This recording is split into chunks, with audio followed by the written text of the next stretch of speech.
Hi, I'm Amiyah and welcome back to my channel. Today we are doing the first episode of my podcast called The Amiyah Show. So to describe how it's going to be, every episode we're going to try to do it unedited. I'm going to talk about some current topics in K-pop, expand on my perspective about it, talk about my favorite songs of the week, and get into what's upcoming for future get into what's upcoming in future videos. And yeah, so I decided to do this podcast this week because we have some big news with Heeseung leaving Enhypen, and with Manon from Cat's Eye being on hiatus. The group just performed at Lollapalooza in Argentina, so I want to talk about that. And then also, this week has been really good for K-pop music, so I want to talk about some of my favorite songs. Let's begin with the biggest topic of this week, which was Heeseung leaving Enhypen. This was very abrupt. They are around their 6-year mark, so this is when I would expect the group to start discussing contract renewals, but it's kind of surprising that a member just up and left instead of deciding to leave after the contract expires. So Heeseung is leaving the group to go solo. He put out a statement about it, basically saying that he loves the fans and that he's excited to go on this new journey. And first I want to give my perspective, then I'm going to talk about how fans have responded and what I think about their response. So, for my opinion on it, I've been a fan of a lot of K-pop groups where members up and leave because typically that doesn't happen to big internationally known groups like Enhypen. One group where this happened was SF9. Now, I kind of knew that Rowoon was going to leave because he had a huge acting career, way bigger than how his music career was going with the group. And he also had gotten injured several months before he decided to leave. So in some performances, like, you could tell that he was trying to remember the moves. And honestly, as a fan, I would prefer an experience where you're not overworking yourself to make things work for the group. I would prefer for someone to leave the group than to struggle through every performance. I don't think it's really fair to expect that out of someone. Another group that I followed where a member just left was the New Six, which is now TNX because there are only 5 people. Kyungjoon left shortly after they finished on the survival show Road to Kingdom Ace of Ace. He decided not to go solo and not to pursue a different career. Well, I guess to pursue a different career. He made a statement saying that he was leaving the group and doing his military service. Now, this would make sense a little bit if he was older. He was only 22 at the time, so he had several years until he needed to do military service. It was more likely that he just wanted out of the group and decided, let me do my military service and I can get this stuff over with. So that was extremely shocking. With, like I said, with the Rowoon situation, we could see it coming. But with him, it was kind of like, what? Like, you guys just got done on this show and they were first eliminated, but they did do a really good job with their performances. So it kind of seemed random that he would just up and leave. Then, of course, we have examples of members who left groups because of being kicked out or because of injuries and things like that, where they could not remain in the group. For example, Jinny from NMIX, she was, we'll never know what happened there, but she left the group. And so in situations like that, you have a little bit more context. Here, I didn't really follow Enhypen like that. I like some of their songs, but like, if they were going on tour, I was not going to go to a concert. So for me, it's kind of like, whoa, like, he just left, but I don't have all of the extra context that a fan would have. But in response, we have seen a lot of engines protesting outside of the B-Lift building. We've seen a petition going around, which when I started recording, this had 1.6 million signatures. It was getting signatures every couple seconds if you refreshed the tab. And the petition was asking for Heeseung to remain in Enhypen while he does his solo career, instead of leaving the group to pursue solo ventures. Now, this is typically what would happen. For example, last year, ITZY members started doing their solos. So we saw Yeji put out a solo album, but she didn't exit ITZY to do a solo album. Most groups would do that so that they can slowly transition into a solo career without fully exiting the group, especially when they still have time left on their contract. And I think this is kind of an interesting situation. It reminds me of the Seunghan thing, where obviously he was removed from the group for scandals about his personal life and whatnot, but fans responded in a similar way, asking for him to come back to the group. When he did come back to the group, there were still people who were really upset and wanted him to stay out, and then he ended up leaving the group permanently after that. Of course, for Heeseung, it's a bit different because there is no scandal. That's why he wanted to leave. For all we know, he just wanted to leave to go solo. And I think there are several reasons for that. Maybe he doesn't like the musical direction Enhypen is taking. Maybe he feels like he's put so much into Enhypen so far that now is the time to go solo. Maybe, honestly, I tried to think about why they would do this. Perhaps they already did talk with the other members and they all want to renew their contract when the time comes up. So maybe they thought it was easier to just have Heeseung leave instead of having him record songs now and learn the choreographies now, and then in a year to have him like removed from the group and then restructure everything around his exit. I don't know. I think unless he said, I'm absolutely done with this, I don't want to be in a group anymore, I think it makes way more sense to have him stay and finish out his contract so he can at least do all of the ending activities. Normally when a member leaves a group, do you not want them to say bye to the fans? Like, he's just gone. So I think that's a little wrong on the company's part. And I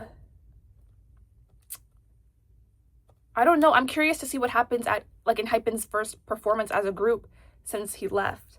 I know that he had a lot of lines in their songs. He was a very important member vocally for them. So I'm really curious to see what happens now. And yeah, I just think that it's strange. If there were no internal issues, and obviously there could have been that they just don't want to talk about, but if there were no internal issues, why would you just remove him from the group just so he can go solo? Like, is he about to drop an album this year? If we don't see music this year, then there's definitely something else going on, in my opinion. All right. Let me know what you guys think about that in the comment section down below. Also, let me know what you think about the podcast format with it being unedited. I am curious to hear your opinions. It's kind of interesting for me because all of my videos are super structured. Like, I have a script and then I say exactly what I want to say. I cut out all the pauses, so it's only, what I originally intended. But for this, I want to be more unscripted, off the cuff. All I have here is the outline of the episode, and then I'm going through and just talking about the topics. And then also, it would be kind of cool if I could have some guests on here. I would have to think about who I could realistically get. But yeah, let me know what you think about the podcast format. I want to go ahead and talk about my top songs of this week because there was a lot of K-pop music that I liked this week. And I'm going to start off with Girl Set Tweak. That was released last Friday, March 6th. This song was really good. Normally, when groups use samples, if the sample is too heavy, I don't like it. In this song, it's very calm. It's not like the sample is taking over the entire song, which I really like. I like the dance to it. I've seen a couple of people saying that the dance is too slow, but in my opinion, it's R&B. You don't have to be doing flips. So I think it really fits the dance. I think the dance really fits the song. The music video looked amazing. And yeah, I like that they did a Spanish version. I think that it's really cool. Also, the one with the orchestra, the version that they did with the orchestra, I looped that while I took a nap. Super peaceful experience. They had one that's an a cappella version. I thought that was cool. I really like everything that they've done promoting this song so far. Big fan of where Girl Set is going. I did a video last year when they released Commas talking about how I wanted them to do a certain type of musical direction. As of right now, I'm very pleased with how things are going. I'll probably do another video on Girl Set when they release their first album, but yeah, I'm liking things so far. Next song that I have is Yena Catch Catch. This song is super second gen vibes. I like the electronic vocals. If you watched my video I did last year about my top 10 songs of 2025, that was something that I really stuck to. The dance is really fun as well. The music video looks great. And I really always like Yena's stuff. Even Hate Rodrigo, which a lot of people didn't like. I mean, I don't think it was a good decision to make that song about one specific person, but I think Yena, her solo career has been great so far, and I'm always looking forward to what she puts out. Also, the outfits, the styling even, was great. Like her first solo stage, the black and white dress, the black bob. Don't play with it. Okay, then we have Ice by P1 Harmony. Now this song, I remember liking it. It's off of their new album. The title track on that album is unique. I thought the song was okay. Ice really stuck out to me. It reminded me of Playboi Carti. And the song was just cool. Now thinking about it, I can't think of what I particularly liked about this song, but I just know that I liked it. And that's enough for me. Finally, we have our album of the week, which is Duel by Santos Bravos. Now, I feel like giving a little bit of a personal explanation on why I like this album so much. I have a very strong connection with learning languages. I learned Spanish from 6th grade to 11th grade, and then 12th grade, I knew enough Spanish to get a little seal for being fluent in it. So Santos Bravos is a really important group to me, I guess. It's the first group under the K-pop system in Latin America. No, there's actually a group, I think in Peru, formed under the K-pop system, but I think they only have one song. So anywho, I watched the entire show forming Santos Bravos. Most of the guys, I wanted them to end up in the group, and I think that they fit really well together. None of that has to do with the album. The album, I think, is really good. It's called Duel because it shows both of their sides, with the Santos side and the Bravos side. And the songs, honestly, were not what I thought they would go with based off of their title tracks. Their title tracks, Kawasaki and 0%, I thought Kawasaki was okay, but I was like, if they make more of this, I don't think I'll really like it. 0% was kind of like a song that would fit anyone that they had who could have ended up in the final lineup, so I didn't feel like it was tailor-made to the final group. All of the songs on the album outside of those two, I love. Velocidade, like that song, that song is amazing. I think my favorite of the album might be Wow, but that one's really good as well. And then Fe is their kind of ballad kind of song. I don't think it's a ballad. I think it's just slower. But that song really rounds out the album well. I love that they have a song in Portuguese for Cauê. I did not expect them to do a song in Portuguese. I probably should have, because I'm pretty sure they did a Portuguese version of 0%. But I'm really glad that they're like embracing where the members come from. And honestly, I think I might like this album so much because my expectations were kind of like low, but it wasn't low because I thought their music would suck. It was low because I'm like, your music is the two songs that you've put out so far are so different that I'm just not gonna expect anything for the album, and I was really blown away. Yeah, so everybody please listen to Duel by Santos Bravos. And this is kind of another topic that I want to talk about, but I think it's interesting how I haven't heard a lot of people talk about them. I don't know if it's because they are a boy group or if it's because of the fact that they speak Spanish, but in a lot of the same places where you'll see Girl Set and Cat Side grouped in as K-pop, we don't see the same treatment for Santos Bravos. It could be that people just don't know about them, but to be honest, they've posted them on Hybe's page like in my opinion, they're pretty integrated with the other groups. And I might be biased because I was someone who watched their show, but I just think that's interesting. Quick little tidbit, quick little tangent, if anyone wants to talk about that in the comments. If you've listened to their album, which song is your favorite? Yeah. Okay. And then for our final topic, I want to talk about Manon and Cat's Eye. As I mentioned earlier, Cat's Eye did their first live performance without Manon today. They were at Lollapalooza in Argentina. And I've only seen clips of it because I wasn't really interested in seeing the performance itself. From what we know, Manon is going to return for Coachella, I believe, in April. So she's just on a little break. A lot of the conversation I've seen around her hiatus has been people thinking that she's going to leave or thinking that she's being punished by the company for something, and that's why she is on hiatus. Manon was seen liking posts talking about how she's fine, she's healthy, and things like that. But when she went on hiatus, the statement said that it was for health reasons. So people are saying, well, she says she's healthy, then what's the hiatus for? And just a lot of infighting in the fandom is what I've seen so far. The entire time I thought Manon was going to return. I think that she's a really integral part of the group. I could picture them without her because I've seen a picture of it, but I'm saying, like, if they said she's out of the group, I would be like, how are they doing that? Like, what are you doing going forward? Visually, she's very important to the group. Demographically, they really focused on the group being international. So would I compare Cat's Eye to a group like Girl Set? And honestly, I think Hybe just does this with their international groups because they also did this with Santos Bravos. But they want to have members from certain countries, from certain ethnic groups, to have a bigger reach, which I think obviously is something smart to do. But with a group like Girl Set, they don't really,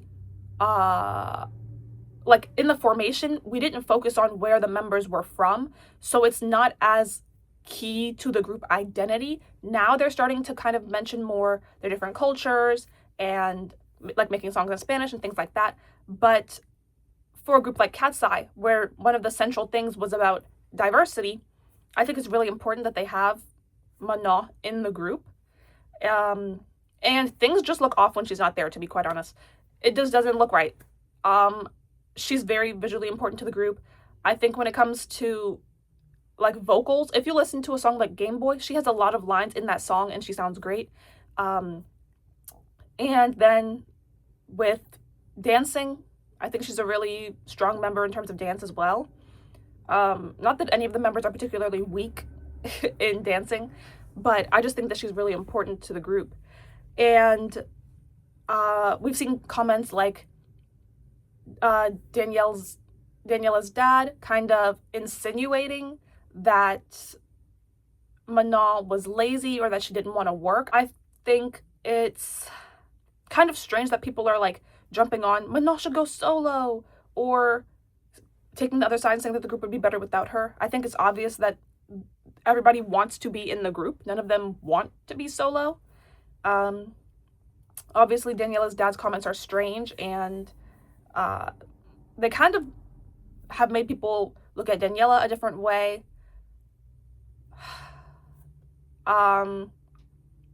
So I'm curious to see what happens at Coachella. I think I did do a video last year on publicity stunts. I would say I'm not sure that this is to drive interest in the group. Like, when they're performing at Lollapalooza in Argentina, would fans not be happier to have Manon there? Would that not get you more attention than sending her on hiatus and then having her come back for Coachella? I don't know. I've never seen a hiatus with a set end date either. I don't know if you guys have, but I've never seen someone go on hiatus and then more than a month in advance you can say this person will be back. I guess if it were for health reasons, you could say, okay, well, this is when you'll be fit to return. But that's something that's new to me. So let me know what you guys think about all of that in the comment section down below. And now it's time for updates. So I posted a video a couple of weeks ago talking about K-pop groups with musical direction. You guys can check that out. That's going to be linked in the description box. And I'm working on a couple of videos right now. One video that I'm doing is about the group The New Six, which I talked about in this episode. And I'm also planning on doing some videos about beauty standards in K-pop, especially as it relates to certain groups like IVE.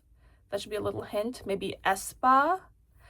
And I want to do more videos going forward about things that I really like about K-pop. So one that I'm trying to do is songs that needed more recognition at the time. And no spoilers on what some of those are. So thank you guys for watching this video. This is my first time doing a podcast in several years. I used to have like a full podcast channel. My second channel used to be a podcast channel. But I decided to do that on here because I don't think I post consistently enough on here for me to make my second channel into something different. So, yeah, thank you guys for watching. I hope you liked the podcast, and I'll see you in the next one. Bye!